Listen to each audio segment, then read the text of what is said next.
Urang teraskeun deui para mitra carios nyambung judulna Pancatunggal karangan Kileuksa. Sabada Mang Jaya namatkeun bagian ke-25, ayeuna Mang Jaya bade nganca bagian ke-26. Mugi-mugi dongeng-dongeng ti Mang Jaya Official tiasa katampi kalayan kabingahan.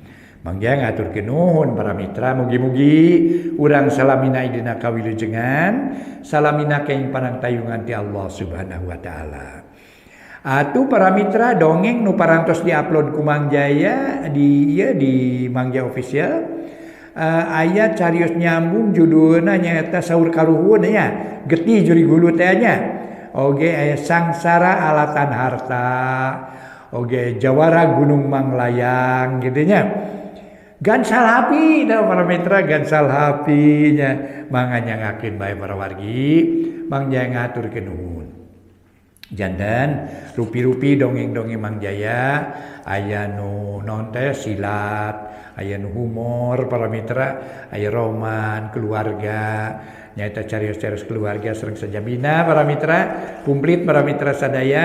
Jandan atuh dongeng-dongeng namung tetep ai carios mah para mitra sadaya sok aya campuranana.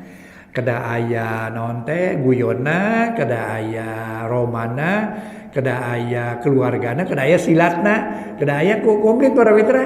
Kalan-kalan ku pengarang di naon teh di ieu naon teh diaduk para mitra, dicampurnya ngajadi hiji, ngajadikeun hiji carios. Kitu diantawisna nya.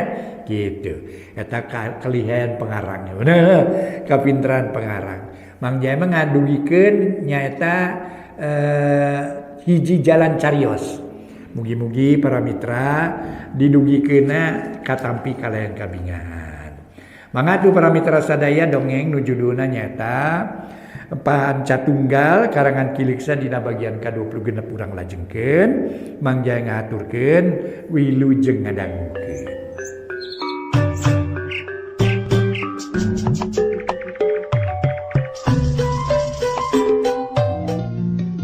Para mitra anu mulia, wilujeng tepang dangu sareng acara matuh dongeng enteng pangbeberahmana.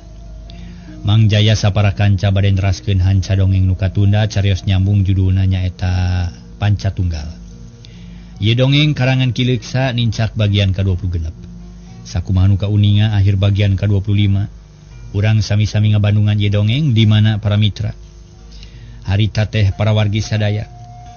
Nyi Sutimah nyieun reka perdaya nuju ngirut ka Surajaya. Atuh para wargi sadaya, aduh sugan mah imut nganung pangirut, kelet nganung pamelet.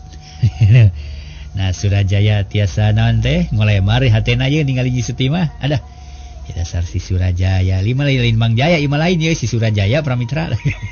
Si Mang Jaya lain ya Surajaya lah kelakuan dasar si Surajaya.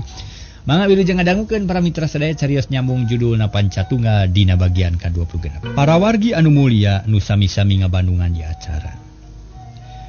Kocapkeun ka aya Nyi Sutimah ti saprak nyaksian nu suka bungah di teras hareup.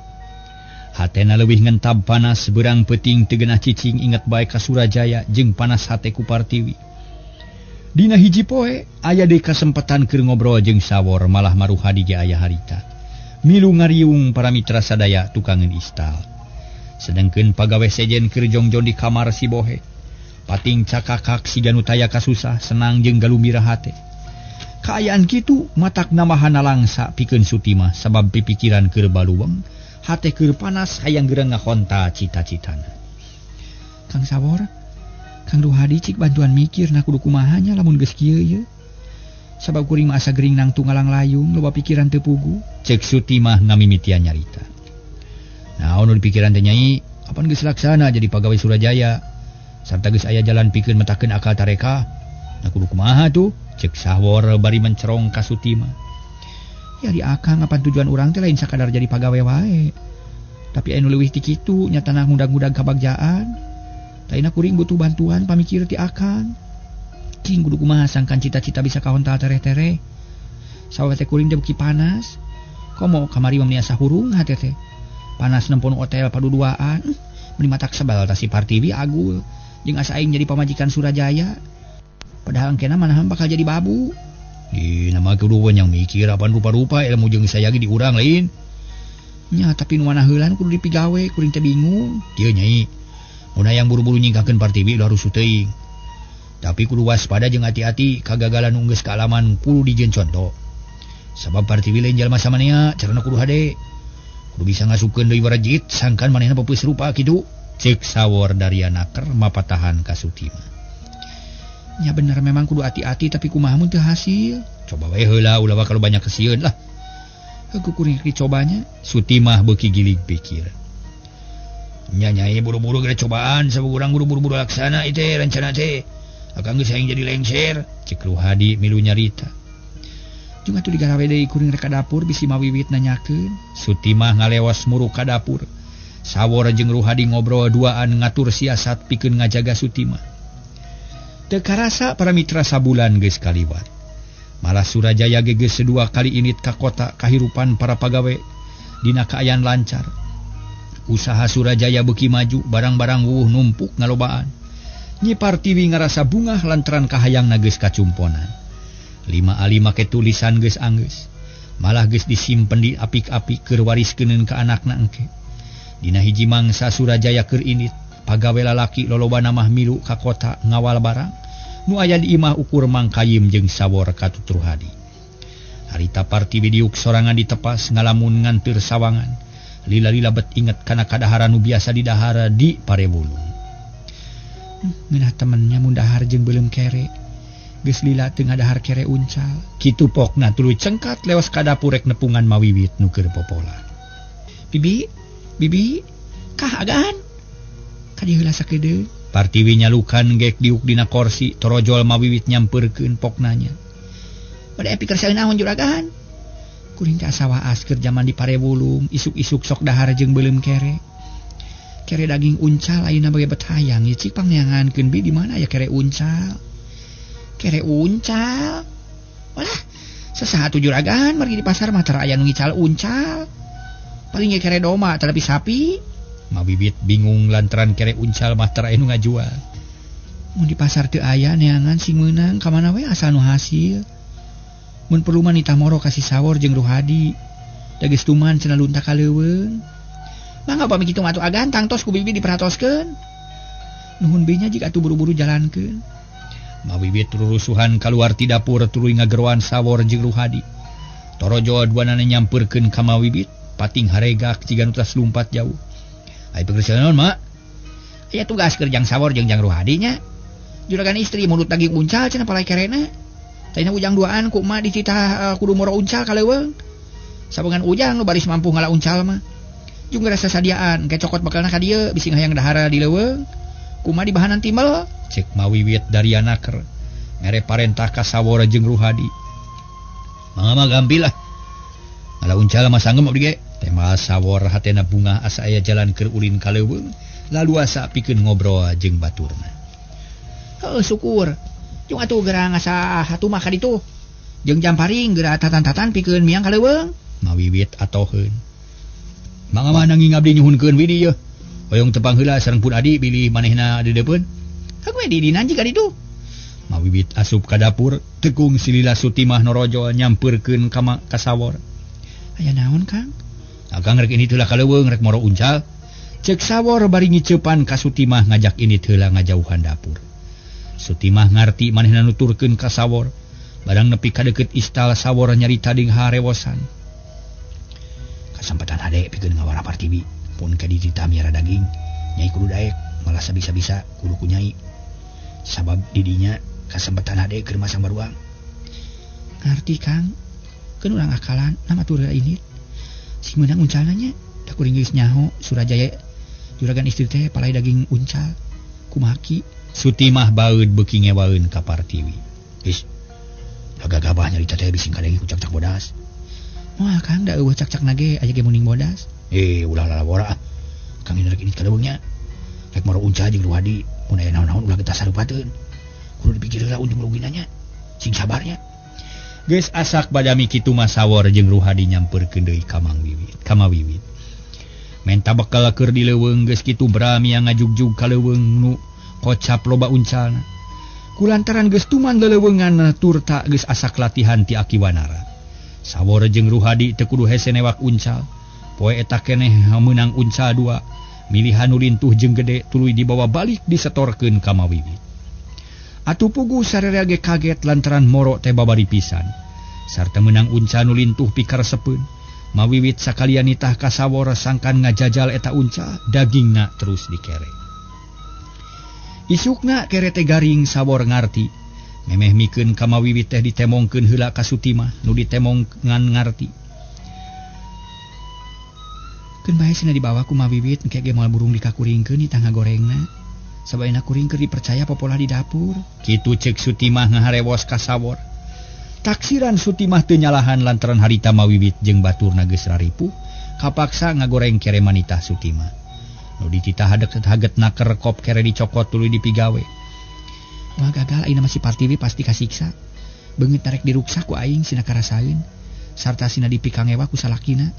Rasakeun sia Partiwi ilmu aing moal aya nu mapakan. Garentes hate Sutimah bari mulak-malik goreng kere. Sajeroning kitu mah Sutimah mapatkeun jampe pamake. Nerapkeun warejit kana goreng kare. Sanggeus reng si eta kere dibikeun ka Mawiwit, ku Mawiwit diwadahan kana piring beling, tuluy disayagikeun dina meja makan lengkep jeung sanguna. Aing kere teh biasana digoreng di poe heula para mitra sababaraha dintennya. Ya langsung digoreng ya. Harita para mitra tuluy disayagikeun dina meja makan lengkep jeung sanguna. Mawiwit tuluy nyarita, "Juragan mah nganyangakeun kere uncal parantos asap." Ceuk Mawiwit ka Partiwi nu harita keur jongjon ngabaheuhai di tepas. "Sadiakeun dina meja makan bi. Parantos juragan." Nu nyabinyakeun rek di dahar lah. Nginah pantesna teh. Partiwi cengkat tuluy muruk ka tempat dahar. Ti kajauhan keneh geus kaambeus seungitna namahan lapar kanu keur mikahayang ka kere uncal. Laksana geuning teh burung sayagi kere uncal, ceuk Partiwi. Top kana daging kere am dihuapkeun tetela nikmat karasana. Tina awahing ku nikmat-nikmatna Partiwi nepi ka beak 3 kereut galedeg. Malah mamun teu kaburu wareg aya dina piring mah moal burung dibeakeun kabeh. Sanggeus wareg Partiwi pindah deui diukna ka hareup. Da puguh eueuh pagawean. Sore isuk ukur dahar jeung ulin sabab sakabeh pagawean geus aya nu nangkes.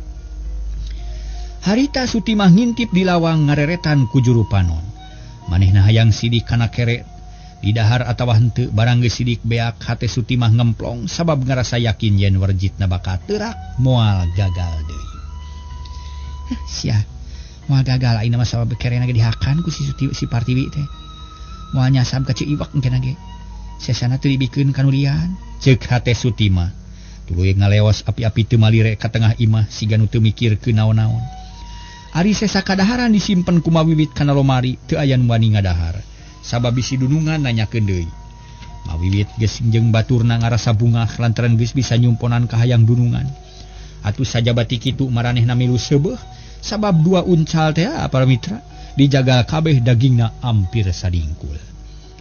Pocapkeun sorena Nyi Partiwi geus asup ka kamarna, geus mandi sarta geus disalin baju. Reup sare ngajepat sorangan sabab Surajaya keur di kota. Keur ngadagangkeun barang-barang nu geus lila ditunda di imah. Kira-kira tengah peuting Nyi Partiwi lilir lantaran beungeutna karasa ateu. Digaro teu cager kalah nyaliara kana punuk jeung beuheung. Teu beunang di kitu kieu tungtungna Partiwi hidangkop kana minyak kalapa. Nu ateu dibalur ratanaker tapi eueuh robahna. Astagfirullahaladzim. Da kunaon ieu teh jadi kieu nya asa aneh-aneh teuing. Make aya ateu kana beungeut. Aya hileud kitu, ceuk Partiwi bari kop kana lampu dipakenya angan spray jeung bantal, tapi eueuh naon-naon bersih teu matak marerang. Nyi Partiwi panasaran kamar dipariksa apiknaker. Ka kolong ranjang ditempoan bisi aya hileud merang nu ngarayap, tapi eueuh naon-naon teu aya lancah-lancah acan. Gek Partiwi diuk di sisi ranjang ngahuleng mikiran beungeutna nu ngadak-ngadak jadi arateu. Di luar meuni jarempling para wargi rehe comrek mata keueung. Keur kitu kadenge sora anjing nu babaung ditema ku sora bueuk nu disada sisi kebon. Atuh para mitra, Nyi Partiwi meuni kerung, manehna ngarasa bingung mikiran kaayaan harita. Heran aing nakunaon make arateu beungeut ieu. Bari diusap lalaunan dina beungeut asa anu pating karayam, nyebarkeun rasa ateu anu pohara. Kulantaran geus teu kuat kapaksa Partiwi kaluar ti kamar gegeroan ka Mawiwit. Korejat Mawiwit hudang nyampeurkeun kadunungan bari gigisik buuk ngarerewig samping ngaleleke. "Aya pikeun saeun naon juragan?" Pokna rampang reumpeng. "Bi, Ya kuring tulungan bi alah beungeut ngadak-ngadak arateul kaos ditapuk ku hileud kawung kunaon ubahna atunya bi arateul juragan cobi urang tinggalian ku bibi. Mawiwit nyokot damar dipake nyaangan beungeut Nyi Partiwi. Tapi mata keran sabab eueuh tanda naon-naon teu bentol atawa aya tanda-tanda sejen. Nah kunaon juragan da geuning teu aya bentol-bentol acan hade teu nyimpen juragan teh. Teu bingung make jeung ngimpi sagala. Kuring teh geus lila teu bisa sare lantaran beungeut arateul. Tapi kuring ge heran lantaran eueuh naon-naon malah mah kamar geus dipariksa bisa aya hileud. Tapi eueuh naon-naon cing tulungan atuh bi. Da geuningan beuki arateul wae alah mah diparanas kieu. Partiwi ngusapan beungeut malah ayeuna mah asa aya nu nyaliara kana dada jeung tonggong karasa panas tiris kawaskeun aku hileud bajra. Ya Allah, nah kunaon atuh da bibi mah jadi bingung ieu teh geuning. Cik geuingkeun batur sugan anu bisa nulungan. Mangga agan mangga antosan sakedapnya. Mawiwit terus muru ka kamar baturna. Atuh meuni pahibut harudang nyalampurkeun kadununganana. Tapi taya hartina sabab kabeh ukur colohok eueuh anu bisa nulungan. Bibi cing atuh tulungan kumaha ieu kuring beungeut kalah kabeuki arateul.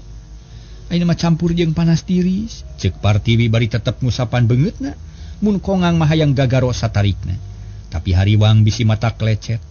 Iwak saroh sari jeung Sulti mah cing batuan mikir atuh kudu kumaha ieu teh nulunganana ieu. Hawatos ka juragan ieu nu umpatan sakieu. Mawiwit melong ka anak buahna tapi eueuh nu nembalan. Da puguh bingung pijawabeun sedengkeun Suti mah surak dina hatena. Manehna mah geus ngarti yen pagawean manehna geus mimiti aya hasilna. Malah mamo puas dina hatena meuni teu sirikna surak. Mun teu barisan nulungan cik atuh Mang Kayim geuingkeun. Ceuk Nyi Partiwi bari muringis. Sabab beungeut asa peurih ayeuna mah. Tapi campur jeung ateul kawas nu nangtang hayang digaro. Mawiwit marentah ka Sari. Sangkan ngageuingkeun Mang Kayim. Tapi kalah mata kriweuh sabab ari jerut kaburuan koceak sarih ngajerit. Tuluy luncat nubruk panto atuh nu di imah reuwas kabeh ngarejeng. Aya naon Sari? Nang ada reuwas kitu. Mawiwit keheuleun panun mureleng ka Sari. Aduh, ampun mak. Kitu deui ka juragan si abdi mah teu antun kaluar teh margi aya nu belang-belang. Jawab Sari bari ngeleper reuwaseun. Belang-belang kumaha Sari? Sampe jeung aya nu belang-belang sagala. Tuh hordeng nu belang mah teu naon-naon. Mawiwit nunjuk kana hordeng. Ih, mah belang hirup maung. Hah? Aya maung. Nyamung di mana los ka dieu? Teu percaya mah cing rek cempok. Nya tawan teu. Mawiwit teu percayaeun langsung kaluar rek nempok kaburuan dituturkeun ku Nyi Suti mah. Barang nepi ka lawang kaluar Mawiwit salangap bari ngayak-yak sabab sirik pisan di buruan aya maung. Perug panto ditutupkeun deui para mitra ku Suti mah. Regayang Mawiwit dipangku dibawa ka tengah imah. Puguh Nyi Partiwi heraneun lantaran Mawiwit meuni sepa kasima ku maung. Aya naon di luar teh Suti mah nya aya maung. Laras juragan aya maung tadi teh. Jawab Suti mah sopan, tapi hatena ngageremet hayang geura nyaksian dunungan nu ledeh beungeutna, sangkan leungit geulisna. Duh Gustina bet aya-aya wae kumaha atuh kuring teh ieu. Beungeut beuki ateu tulungan atuh. Nyi Partiwi nyuuh kana lahunan pada ngariung ku para pagawe. Para mitra kaum dangu, sajongjongan masarerea teu bisa nyarita. Ukur olohok netep kadunungan nu keur ceurik bari nungkupan beungeut. Mawiwit sedih manehna ngarasa jengkel sabab teu bisa nulungan kanu jadi dunungan. Kareuwas leungit saharita pok nyarita ka anak buahna. Barudak dunungan teh kudu ditulungan ieu. Naon bakal tubiba kudu disanghareupan, tayeuna mah rek nanya. Sanu sanggup ngabejaan ka Mang Kayim mun sanggup, tak dijieun wakil emak di dieu. Kitu ceuk Mawiwit bakat ku hayang bumela kanu jadi dunungan. Suti mah curing hak memeh ngajawab luak dieu keula bisa aya batur nu rek nemalan, tapi nu sejen kalah ngahulang. Pami dipercanten mak, abdi sanggem neang Mang Kayim nanging sanes kabita ku tawaran ti emak oge sanes hoyong kanggo kudunungan ieu mah etang-etang tawis bumela we kadu janten dunungan. Sanes nyawa sareng raga kedah janten korban. Abdi marido, margi abdi marumaos tos kautangan bodi ku anjeunna, nu tos nulungan abdi nu sangsara, tak kitu maksud teh emak. Cek Suti mah bisa pisan nyaritana. Nah benar Suti mah moal sieun ku maung. Mawiwit teu pati percaya tapi najan kitu ge hatena ato.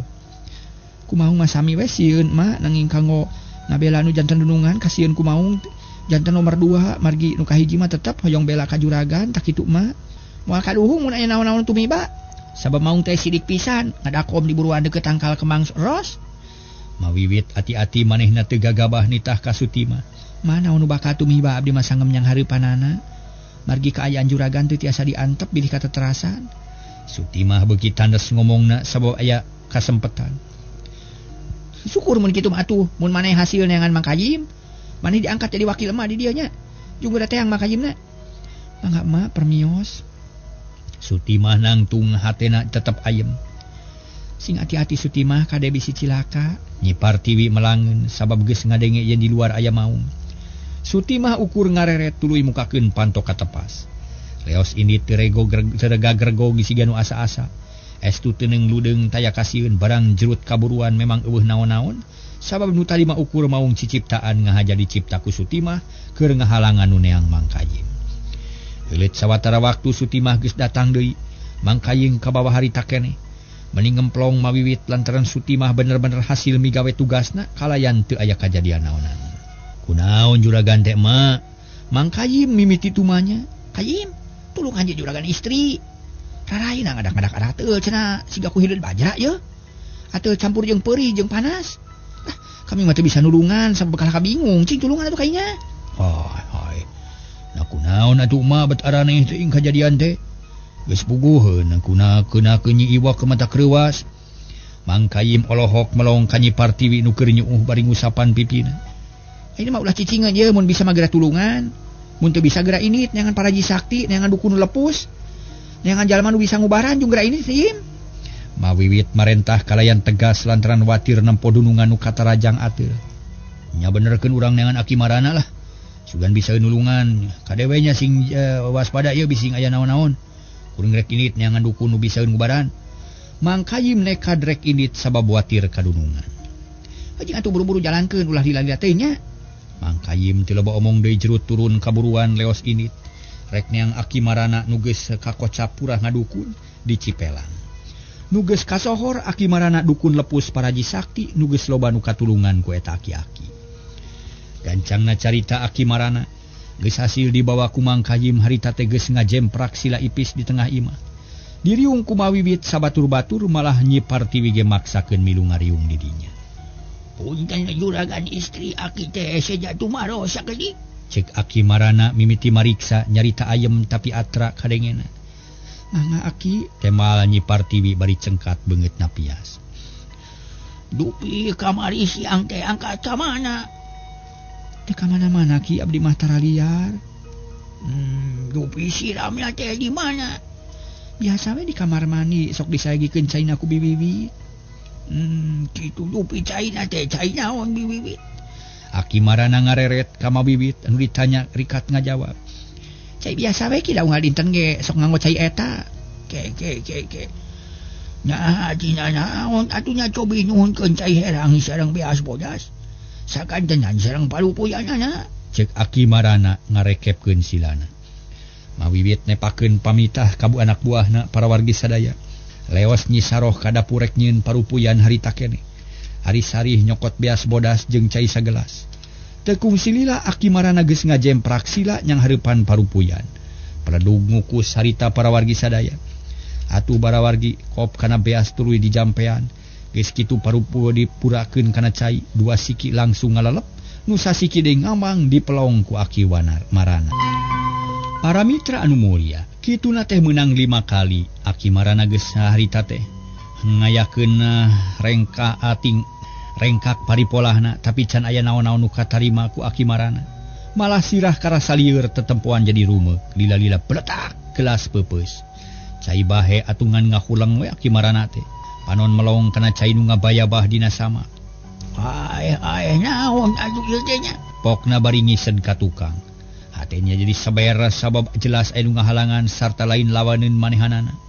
Kana digentos atanapi henteu Aki. Cek mawiwit hideng mawa nawaran. Aki Marana kalah cengkat sigarek lumpat sabab nempo nu aneh. Dina gelas peupeus kawas aya nu molotot ngajak tarung. Teu kudu wiwit, teu kudu digantian. Aki mah teu kebat nyaritana curingkang merulawang pelecet 4 menit paparetot teu amitan-amitan acan ka pribumi atuh sarerea ge ngahulang. Meunang sajongjongan mah eueuh nu nyarita malah Nyi Partiwi ge kalah colohok bangong. Teu ngarti kana eta kajadian lila-lila mawiwit ngusap beungeut pok nyarita. Ki nurus tunyung sia teu beunang dipikolot pisan kalah ka kabur si ganu sieun dipencit. Awas si amun tepung ditanya sia ku aing. Pokna bari minahkeun gelas peupeus kana piring ngarah belingna teu kadupa. Saroh bereskeun parupuyan. Teu guna-guna ngadon ngabala segala dasar aki-aki jajerih taya kawani. Kalah kumis we japlang sia lah. Miwit teu boleh kukulutus nu sejen jempe. Nyi Partiwi sadar yen ka manehna aya nu ngaganggu. Aya nu niat binasa reupeureum musirkeun pikiran jeung rasa. Nyoba-nyoba mimpleng kana naon-naon nu keur karanapan ku dirina. Breh aya nu tembong bapana siga keur nangis, nyeung ceurikan dirina. Atuh meningah ulang Partiwi buru-buru ngusap beungeut istighfar bari terus nyarita ka Mawiwit. Bibi, tepungan deui Aki Marana tanyakeun sing jelas di imahna. Kuring meunang ilapat ieu teh alamat teu hade. Kuring nempora rai nu jadi bapak keur tunggara. Ieu hartina kuring prihati. Ayeuna juragan, Mawiwit seungah dapat peuting keneh bisi di jalan aya nu megat. Muhun ayeuna pisan mah. Anteur ku maneh him da sieun sorangan mah. Mawiwit ngareret ka Mang Kayim nu ti tadi ngahulang wae. Mangga urang jalankeun. Geus kitu mah teu panjang mikir braduanana miang ngajugjug ka imah Aki Marana. Ari Partiwi asup ka kamar ngagoler bari ngararasakeun beungeut nu tetep arateu. Malah peurih beuki karasa jeung panas. Diantep teu kuat hayang ngagaro diusap karasa peurih pating jeletit.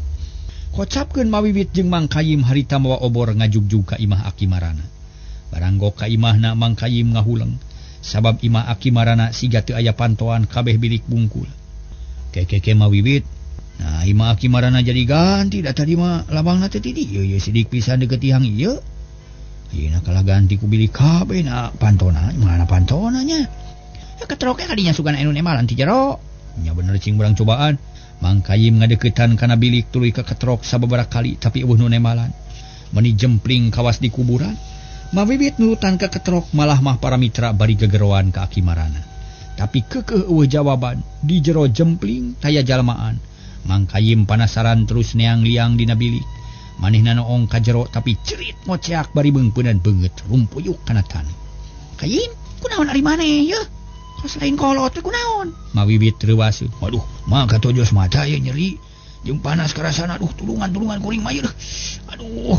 Mang Kayim nangtung deui lalaunan nyang hareup ka Mawiwit. Ku Mawiwit dicaangan ku obor. Tapi panon Mang Kayim teu naon-naon ukur bentos saeutik dina sisina siga dicocoreungi. Daun raheut ieu naon nu nyeri teh atuh? Heueuh da teu nyeri imah mah. Naon atuh nya lah. Saaneh teuing dilemur siluman kitu teh. Mang Kayim ngomongna sompral. Barang cacap omongan Mang Kayim imah salin jinis jadi kuburan kenca jeung katuheun ngajajar kuburan sejen. Beulah kidul aya rungkun haur beulah kulon aya tangka caringin. Di ditu di dieu loba kemang kaca piring jeung samoja tetela Mang Kayim jeung Mawiwit kalah kaasup ka astana. Kayim, nah kalah selosor ka astana sia. Di mana imah Aki Marana? Ayo balik deui ah. Sieun kami mah Mang Mawiwit malik menipias beungeutna. Lantaran sieun ku kaayaan di astana. Nyasab urang ge mah ayo urang balik di ka lemur. Hayu im sieun kami mah. Terus duanana leumpang deui rek balik ka lemur. Tapi barang kaluar ti astana pas obor ngadak-ngadak pareum. Puguh duana ngajenghok bakat kureuwas mangkaning kaayaan kacida poekna. Kayim, kumaha mun geus sia poek aing teu bisa ningali? Keke mae kuring mau paneker ye urang seungeut deui. Jawab Mang Kayim bari ngahurungkeun paneker guru obor diseungeut deui. Mawiwit ngemplong hatena tuluy leumpang deui. Tapi kakarage 5 lengkah pas obor pareum rai bulu punuk Mawiwit muringkak. Malah Mang Kayim sarua lantaran jelas pisan eueuh angin tapi obor ngadak-ngadak pak. Kayim, aya riba deuleu nuturkeun ka urang meureun. Aing mah sararieun teuing ah. Lain mah ieu mah kabawa ku angin. Mang Kayim ngababaraha teh padahal manehna ge ngarasa sieun. Angin-angin 70 si aing mah sieun leukur riba teh ayo balik ah. Nah ayo atuh mah tapi kade labuh ye di laneuh aya gawir. Tujuan kami ieu mah kade ulah ninggalkeun si aing mah sieun. Mang Kayim jeung Mawiwit silih cekelan laleumpang dinu poek. Bari dibereg ku rasa sieun atuh puguh we meniti tatarajong sarta mineng nubruk tangka sisi jalan. Akhirna para mitra Mawiwit jeung Mang Kayim terepi ka sisi lembur di dinya mah katempo loba cahaya lampu nu nerobos liang bilik. Ranteng kaluar atuh sajabati kitu ngadenge nu kitu kadenge nu batuk sakali-kalieun. Mang Kayim regreg hatena tuluy ngahurungkeun di paneker obor diseungeut guru-gurung. Di mana itu Yim? Di lemur mah tuh geuning tuh kaditu jalan tah ngarah deukeut tah. Di mana Aki Marana? Deukeut imah Pak Ici kaleureun gaduh rona. Berala leumpang kalayan tenang teu sieun teuing kawas tadi. Cangkrik reang patemalan bebence jeung simet gadung meuni rame, tapi teu mata keung ieu mah sabab yakin aya di lembur. Tekung silila para wargi sadaya. Tarepi kanu di jugjug Mang Kayim pupuntenan terus ngageroan aki marana. Torojol aya nu di luar, aya nu kaluar ti imah horeng aki marana nu keureuh kagareuwahkeun. Rek naon ngaganggu wae ka kami, capek jeung kami teh. Ulah benou ki ieu kuring pun Kayim. Oh, Mang Kayim aya naon deui akibat teh sanggup. Sieun bising kajampuhan panyawat juragan istri malain ubaranin aki. Kudu kadukun lepus ka Paraji Sakti atawa ka Kiai Jumhur gitu. Keula ki kuring da picaritaeun punten maksa ieu ka jero lah. Teu puguh ngobrol di lawang mah. Cek Mang Kayim bari mancat kana gelodok dituturkeun ku Mawibit nu mung ditinggalkeun. Ai heuna atuh ka jero kayaknya. Tiluan ka jero. Gek dariuk dina samak geus kitu aki marana nanya deui pamaksudanana. Barabat dibejakeun ku Mang Kayim para wargi sakumaha ceuk papatah Nyi Partiwi. Sanggeus ngadenge kitu mah aki marana ngahulang deui mari kerum. Teu lila teu buru-buru ngajawab sanggeus rada lila pok nyarita. Ieu ayeuna mah ieu aki teh terang-terangan mah teu sanggup ngubaran nu geuling teh. Lantaran ai ubar-ubaraneun aki ayeuna mah mending bawa we ka Parewulu. Setorkeun kana mana nu kadalaresi Kalajati. Mun teu kitu kirim utusan ka Parewulung bejakeun ka yang juragan istri, tak kitu ceuk pamanggi aki mah. Para mitra anu mulia, Mang Kayim jeung Mawibit silih reret duanana ngarti kana omongan aki marana. Memang bener ramana Partiwi teh hiji resi, nu tangtu loba ilmu pangampanemuna, loba jampe pamakena, loba para mitra ilmu pangawaruhna. Aboh lahir boh batina parantos masagi. Nya piwejang aki saya pisan abdi ge ngartos ayeuna menanging mugi janten uning we Parewulung teu tebih pisan moal cekap ku setengah dinten ngabujengna ge. Tak kumargi kitu sateacan kanu tebih abdi teh nyuhunkeun heula tulung ka aki kanggo ngabelaan juragan istri maksud teh ceuk Mang Kayim. Ngomongna sopan jeung daria panon melong ka aki marana. Mun aki memeh kanu tebih teh ka aki heula. Yo ka arji ku aki ge tapi aki mah terang-terangan we moal sakali-kali teh ngubaran juragan istri. Sabab teu kuat aki teh. Aki teh hayang keneh hidup, hayang keneh kumelendang di alam dunia. Tapi lain hartina sieun ku paeh ieu mah mung paeh ku cara kitu aki teh. Ceuk aki marana nyarita teu asa-asa sabab geus kapok tadi ge sanyana mah aya nu ngancam. Para mitra kaum dangu, Mang Kayim harita tuluy nyarita. Ai aya naon salurasna tuki naon margina nyarioskeun kitu asa teu kahartos teuing. Yo Yim. Wiwit aki teh tadi teh manggih kajadian aneh. Gelas nu beupeuis robah jadi hiji makhluk nu pikasieun matanya bolotot ieu. Siung narange teh kukuna meuli sareukeut tuluy aya harewas ka aki. Yen mun aki nyoba-nyoba nulungan juragan istri, aki bakal jalan nyawa. Tapi aki teh teu nyaho saha eta teh jeung naon ngaranna, jeung ti mana dia asalna. Teu nyaho sabab aki kaburu susieun, bener-bener sieun teu sanggup merangan ge. Mang Kayim jeung Mawibit ngahulang deui bingung jeung melang kudunungan. Nu keur meunang cocoba sajongjongan mah eueuh nu nyarita. Rek balik kimir cicing dirinya melang hate honcewang loba kahariwang. Ayeuna mah ulah lila-lila di dieu, jeung geura balik ka ditu. Ka bumi juragan istri bejakeun amanat aki ka anjeunna. Mun aya jalmana mah init ayeuna pisan ngajugjug ka Parewulung. Ceuk aki marana satengah ngageba. Kanu ngahuleng atuh Mang Kayim curing hakpok ngajawab. Pamitos kantenan kitu mamang aki abdi saja mulang. Permios atuh sareng hatur nuhun kana perhatosan ti aki. Nya teu naon-naon aki marido kadatangan hampura we teu bisa nulungan. Jeung deui aki teh amanat omatnya omongan aki ngeunaan nyingsieunan teh ulah dibejakeun kanu teu jamang. Kitu deui kanu saja dibejakeun mah ngeunahkeun nu ngeunah we ngeunaan piubareun. Buru-buru tepungan ramana. Mangga ki, geus kitu mah Mawibit jeung Mang Kayim baralik ngajugjug ka imah Nyi Partiwi rurusuhan. Di jalan teu kungsi ngobrol masing-masing kebeku kasusah. Watir kunu gering susah ngubaranana. Kadang datang ka imah dipapag ku Nyi Saroh jeung Nyi Sari.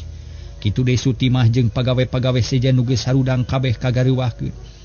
Malah sawor jeung Ruhadi ge milu ngariung, ting purungkut siga nu tiris keneh kawas anu eueuh kahayang. Mana juragan istri ceuk Mang Kayim luak lieur. Waktosna disee para mitra sadaya.